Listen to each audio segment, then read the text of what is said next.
Hello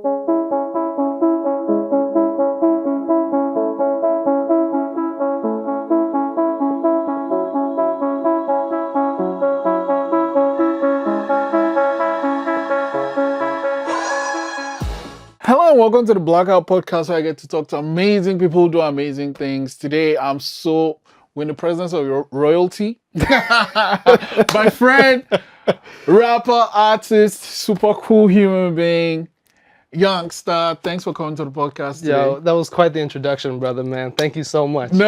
I appreciate the opportunity. First time I met was at CKDU, and you guys had your show. I was like, man, you were just so welcoming. Thank you. And then I heard your song. I was like, okay, this is good. See, I love rap. I can't rap for shit. But like, I love your songs. And so let's just start with that. Like, how did you get into the whole writing and rapping thing? Right. So this is actually like the funniest story, because it actually came about as a result of, me being in school, and then I did like a dress code rap for the school. So my English teacher, from when I was in the 9th grade, Mrs. Elmswood, shout out to Mrs. Elmswood, she asked me to like write a dress code rap, So I went and I wrote the rap. It was some like corny stuff, but she said, wow, like, oh, this is really good. You know how like the teachers, they're always so encouraging and they hype you up. So yeah, she got that to be like played on the school announcements. Oh, wow. Every Friday. Yeah. Holy smokes. For like months, right? Nice. So I was like, wow, and that gave me the confidence to do that, because like, when I was a kid, I listened to like a lot of rap music, and I was quiet, and I find that, rap music is like my little escape, my little world to go into, because like in real life, I'm shy, I'm kind of quiet, you know what I mean? I'm not very confident, but like when I listen to these rappers, it's like I step into these people's shoes, and then, I get the confidence that, they got, you know what I mean? And then like I wear it like armor in a way, and then I feel like once I got that confirmation from Mrs. Elmswood, it's like, oh, maybe I can be like them too one day. And that gave me like the motivation and like the inspiration to pursue like, just writing music, and putting out my own music and telling my own story with the confidence that these rappers do, So let's talk about the process itself. Like, you wrote this thing, in grade 9, but like, is there any difference between how you're writing now the process versus what it was like writing a dress code rap? I think fundamentally, like the whole structure, it's still the same. I'm one of those guys. Like some guys can go into the studio and they can just like freestyle off the top of their head, and then it's good. It's smooth, and they put it out and it's great. I can't do that. I find I'm too scatterbrained, and if I try to freestyle a song, the topic would just be all over the place. Yeah, like there's no consistency, there's no structure. I think personally, like I'm an academic at heart. I like the essay structure of it. This is my point. Boom, boom, boom. Here's the supporting statements. Boom, boom, boom. It's all gotta have flow and structure. So I tend to like write everything, as much as I can. So I meticulously go through and I polish my songs. Like I go through, I write it, and I look through it. It's like, oh, is this bar whack? Sometimes I find like I write a bar to like force it to rhyme just because it rhymes. I put it there and I force it in, you know what I mean? Yeah. And it was like, okay, like I catch moments like that. It's like, okay, let me rewrite this. I can totally say something else here that fits better, right? So I go through and I meticulously polish everything. And then what you hear is my final draft of the essay, essentially, you know what I mean? Like the final product. How do you know you're at that point though? You don't. You truly don't. I just go and edit until I'm fed up, and I'm just like, oh man, I ain't doing no more. This is it. This right here. Because like when you look at your work with fresh eyes every time, like, you're gonna have more criticisms every time, right? Like as an artist, I find like you're never really truly happy with what you have. You always think you could do better, because whatever you visualize in your brain, your vision in your brain is so much more vivid and so much more rich, than what you have on the paper. When you see the meme, it's like your imagination and reality. You know what I mean? It's like that. Yeah. So it's like I always am so critical of myself, and like I can never ever be perfectly happy with whatever I put out. But you know what I'll say? I think that work ethic kind of shows in your work, because it's like this guy is spitting shit. Like, Thank you, you know, bro. so that work comes out. So I think, you know, I don't have that type of discipline. Maybe that's why I'm not writing shit, but it kind of shows. So, I mean, you know, you do the school rap, you write and stuff. It's one thing to write for yourself, but it's another thing to actually put it out there. Oh yeah. When did you decide, okay, I'm going to create something and put it out there? And what was the process of creating that project? Right. So putting it out there is that one extra step that I didn't really have the confidence to do until that dress code incident happened, right? Like when it started, you know, being played on the radio and people liked it and I got that positive reception, you know, I knew that my voice was valid in a way, you know, because prior to that, I was writing bars still, but I felt like, oh, this is stupid. I don't want to show people this. It's like a private, secret little journal, you know, that I kept to myself. But yeah, like after that happened, you know, I started putting out like more stuff on YouTube. I started learning about like, you know, how to be a YouTube channel, how to be a YouTuber. You know, at that time, like, you know, YouTubers were popping up, you know, and, you know, guys like, you know, Kev Jumba, you know, Ryan Higa. I'm just dropping names from, you know, dudes from my era of YouTube. But yeah, like I just see like other YouTubers pop up and I'm just like, okay, like maybe I can upload my music on YouTube and, you know, I could blow up like that. So then I started putting stuff on YouTube. I started sharing it on my social medias and I got positive reception. And I was like, okay, so like maybe this is something that's substantial that I can build upon, you know? It always comes from that, I guess, like, it takes that little shove from that one somebody, you know, to give you that confidence to go out there and put your stuff out, you know? So sometimes, like even today, I feel like some songs I write are dumb. Sometimes it's not worth putting out. You know, there's always that voice in your head. I don't know if you read this book. It's called like The War of Art by Stephen Pressfield.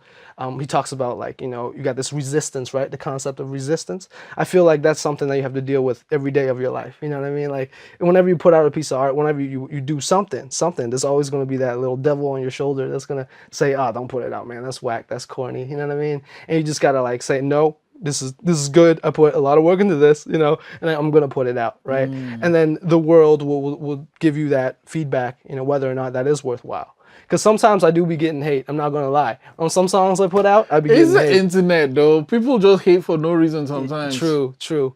But yeah, but then like at the same time, you gotta be objective about it. It's like, all right, maybe these guys got a point because, you know, there's this many people hating. I know they're hating, but maybe there's, you know, there's an underlying truth there, you know. But yeah, like you know, it's a battle every day. You know, you got to fight that resistance, you know. But yeah, like it's a habit you build over time. It's like a muscle that you work. You have to just be confident in, you know, the music that you're putting out. And no matter what kind of imposter syndrome you get, you got to remember that, you know, you are an artist. You know what I mean? You know, creative people, they have to create, you know.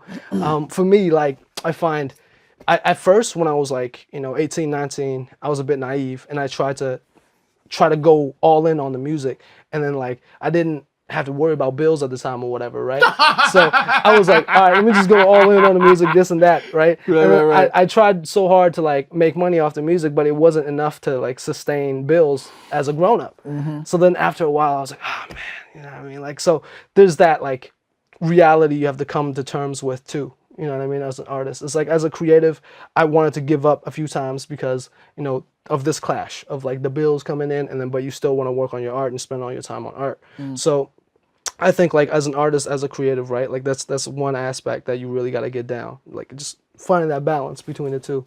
Find how the way to walk that tightrope, right? Because yeah, man. If that thing is inside you, you can't help it, right? Like, and that's the thing. You can't help it. You're just going to be like, man, oh, shoot, I like that beat. I'm going to write to it. Yeah. You can't help it. You can't turn it off. And, like, I've tried to turn it off a couple of times, but it just don't work. I always feel like something's missing in my life. I'm unsatisfied. And writing gets rid of that gripe that I have, you know, that accumulates after a while. Like as an artist, you just have to create. You're like a channel, like you're not even the one putting out this music. It's God giving it to you and you're like the channel that it goes through. You know what I mean? So yeah, man. Okay, so I mean, let's talk about the new project, Tales from the Dark Side. Tales from the Dark Side. So why that title and how's the project, like what was the origin and how far has it come so far? All right, so this project came about as a result of me trying to be more efficient. So on the last project, my debut album, Square One, I for some reason had the stubborn notion that I had to produce everything myself. I had to make every single beat myself in FL Studio. You know, like every single little sound bite, I had to get my own sound pack for. I had to, you know, compose all the melodies, you know, do all the layers of beat, all that, right? Yeah. For some reason, I thought that was a good idea, but that took me 8 years to finish. Wow. And I was like, yo, that's way too much time, right? Yeah. Because like usually artists, they have a team. They got the producer, you know, they got the dude with the behind the scenes guy, you know, they got multiple people helping them, and it's not just them. They're just doing the rapping part. So they're able to output a lot more stuff a lot quicker than versus me, where I'm an independent and I just do everything myself. Yeah. So I thought like, okay, let me go and outsource some beats. So I went on YouTube and I found these artists, right, like these different producers and stuff, and they had beats that I really resonated with. So I picked one of the beats, which is the Dark Side beat, by the way. Yeah, so I just went and I got a package deal, you know, like a 5-beat for the cost of 2 beats lease package deal, you know what I'm saying? And yeah, and I just like wrote my music off other people's beats this time. So yeah, like that was one of the reasons why like I wanted to put out a project. I just wanted to like put out something, you know, that was good, but at the same time I wanted to be efficient and not take forever to put something out. But yeah, like also for the Tales from the Dark Side project, I wanted it to be like a tribute to my community. You know, I was raised in Dartmouth. I was originally born in China, but when I was 8, I moved to Nova Scotia, and I grew up in Dartmouth, Nova Scotia. So yeah, I just wanted to like pay homage to my roots, pretty much. You know what I mean? And yeah, where I'm from. So it's called Tales from the Dark Side. So it's my stories from the dark side, you know, Dartmouth. So what are some of the songs on that project? Yeah, so Dark Side, the title song, yeah, it's kind of like a club hit, you know. It's a song for people from Dartmouth, you know, like there's a phrase I use in it, dark side tendencies, which is like, you know, certain things that folks from the dark side does, you know what I mean? It's like, yo, we always getting bread, dark side tendencies, right? You know, gotta get ahead, dark side tendencies, right? Like certain things that people from the dark side does. So yeah, it's like a song, you know, it pays tribute to where I'm from, and you know, it's a song that's not just about me, but about like, you know, everybody that's from the dark side, and you know, things that we do like in general, you know, as people from the dark side. So there's that, and there's a song called Doing Aight, where I kind of, it's a retrospective song where I talk about how like I'm not where I'm at in life, whereas in terms of like hip hop, where like I want to be way bigger like now, you know, but the reality is, you know, I'm still a local artist, I'm still grinding, I'm still on my way. So like I'm not doing great, but I'm doing all right. It's like when somebody asks you, how are you, right? And you go, good, right? And you give them like a generic, you know, like autopilot type of answer. Good, yeah, I'm doing great. Yeah, I'm doing all right. I'm doing good. But then truthfully, you're doing all right. You're not doing good, you're not doing bad, right? There's some good things happening, some bad things happening in your life. Yeah, so like the true answer is I'm doing all right. And that song just goes into that answer pretty much, and it elaborates a bit on that, you know, has kind of like a catchy, you know, feel good vibe. Yeah, it's me being optimistic. Nice. So you mentioned like, you know, you're really quiet and you're listening to some of these rap artists. I'm curious, what are some of the artists that you listen to that influence the work you do? Oh man, two big ones. Will Smith, especially like back in the day when he was like the DJ Jazzy Jeff in the Fresh Prince era. So back then when he had that like high pitched voice, he was like telling stories. There's songs like Nightmare on Elm Street, Girls Ain't Nothing But Trouble, like, you know, them type songs. Like I just love that vibe, that style, like the goofiness, the storytelling. So yeah, that's like a big influence on my music too. Like, you know, the Will Smith, DJ Jazzy Jeff in the Fresh Prince era. Like I like the older Will Smith music too, but I feel like, you know, his voice got too deep and he was like trying hard, you know, to be like the deeper voice dude, you know, like to fit with the rest of the genre, like where everybody is moving. Yeah, exactly.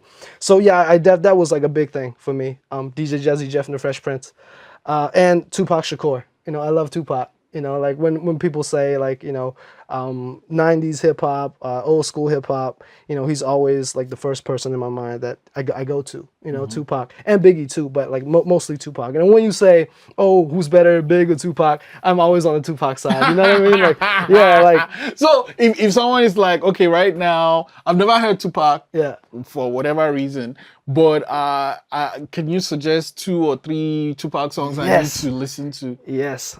Everybody is going to say the cliche answers like Hit 'Em Up and Dear Mama, but don't do that. Don't do that. That's very surface level. So what you want to listen to, Life Goes On. Right. Yeah. And then, oh gosh, I Ain't Mad at You. Oh, wow. I Ain't Mad at You. Yeah, so Tupac, like I guess what everybody knows him for, the thug, the gangster, but Was he really in touch with his feelings? Yeah, if you really want to listen to Tupac, you gotta listen to them type songs like Brenda Got a Baby, Keep Your Head Up. You know what I mean? Because like the I Get Arounds and the Hit 'Em Ups, it's all like, you know, macho tough man act, right? But when you really want to listen to Tupac, is the, you know, Life Goes On, the I Ain't Mad at You, Unconditional Love. You know what I mean? The Good Die Young. Like it's them type songs that really separates Tupac from everybody else that was making music at the time, because everybody was doing that gangster stuff, because that 90s, you know, G-funk gangster, everybody that was hot, and everybody was doing that, right?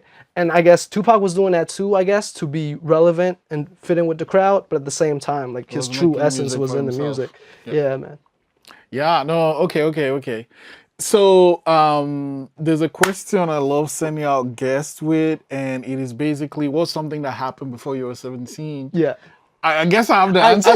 Yeah, you have the answer. I guess I have the answer, but like, there's also like another time too. Okay. Yeah, in high school, I did the Mr. Cole Harbor High competition. Oh. You know what I mean? Yeah, like it was to like raise money for like prom and safe grad and stuff, but yeah, like low key, I'm a narcissist low key, so like I like things like that, like a beauty pageant competition, like I'm the man, you know what I mean? Right. So yeah, like, you know, for first year I went in, I was in grade 11, I didn't win, but I had a great time. But when I went in, when I was in grade 12, I won that competition, and like the way I won it was real weird, because like for my talent, like for the talent show portion, I was trying to sing. But like at the time, I already had established a reputation at the school as a rapper. Yeah. And ain't nobody trying to hear me sing. My singing's not that good. Like I'm not a good singer. I was just trying to like be Michael Jackson or whatever at the time. I don't know what that was, but yeah, like I was trying to sing. I was singing like "You Are Not Alone" by Michael Jackson, and it was garbage. It was trash. Everybody was quiet. When I was done singing the last note, it was quiet. That's how you know it was trash. You know what I mean? Like, so then like a person from the crowd, all right, like I couldn't see her, but this girl said, "Can you rap for us, please?" Right after I sang the whole rendition of "You Are Not Alone," right? And then I rapped, and then and then people start clapping.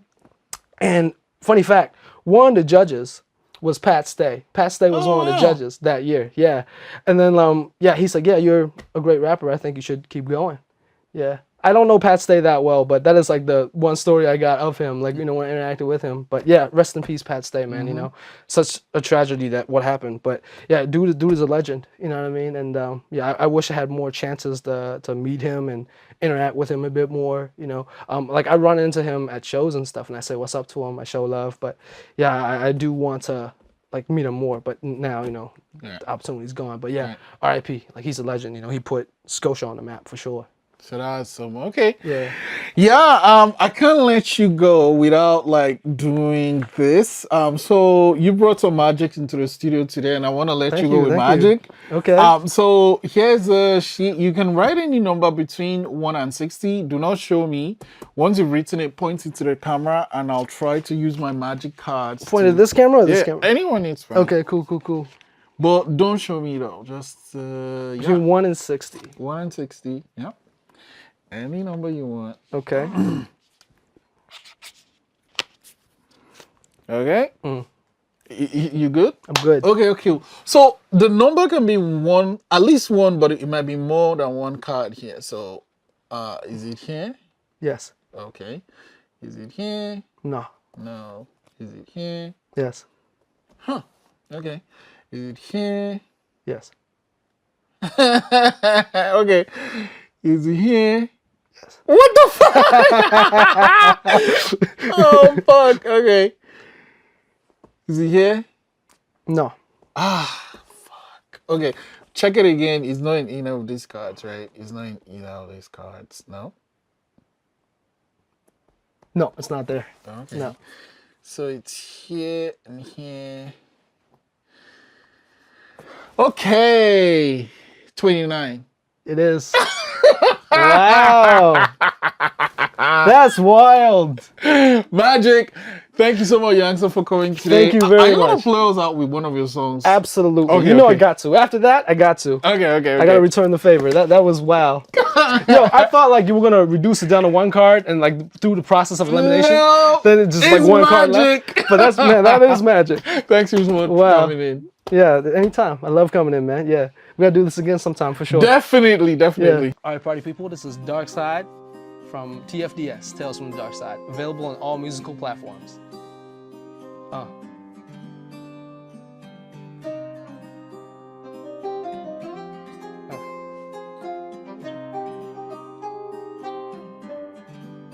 Hey. We don't fold on the dark side. That's how we roll on the dark side. Getting money, getting paid on the dark side. Yo, we always got it made on the dark side. Talking funny, catch a fade on the dark side. The game real, we don't play on the dark side. Yo, this brotherhood thicker than some blood ties. That's how we move, how we flow on the dark side. East Coast, Nova Scotia, bread stacking soldiers, perform for the moolah, not the exposure. You get it, you with it, then let's talk about business. We're gonna blow the roof, that's the truth, God is my witness. When the dark side boys show up to the club, this a rock and the keys poured up. All the baddies and the bros saying, hey, what up? But the youngster kicking bars like your boy locked up. All the snakes in the grass that are plotting on me. The jealousy mentality ain't stopping a G. The grind on my mind, get it by any means. Wipe away the sweat with my Elizabeth greens. Cooking, stacking bread, Dark side tendencies. always get ahead. Dark side tendencies. No yapping to the fast. Dark side tendencies. Another brother dead. Dark side tendencies. I ain't famous yet, but I'm seizing my dreams. When I reach success, yo, I'm bringing my team. I do it for my people that ascended above. Represent the dark side, ain't nothing but love. I ain't famous yet, but I'm seizing my dreams. When I reach success, yo, I'm bringing my team. I do it for my people that ascended above. Represent the dark side, ain't nothing but love. We don't fold on the dark side. That's how we roll on the dark side. Getting money, getting paid on the dark side. Yo, we always got it made on the dark side. Talking funny, catch a fade on the dark side. The game real, we don't play on the dark side. Yo, this brotherhood thicker than some blood ties. That's how we move, how we flow on the dark side. Yeah. Thank you all so much for watching Blackout Podcast. Until next time. Don't tell me nothing about some money, not a problem. But you seem to still have a problem.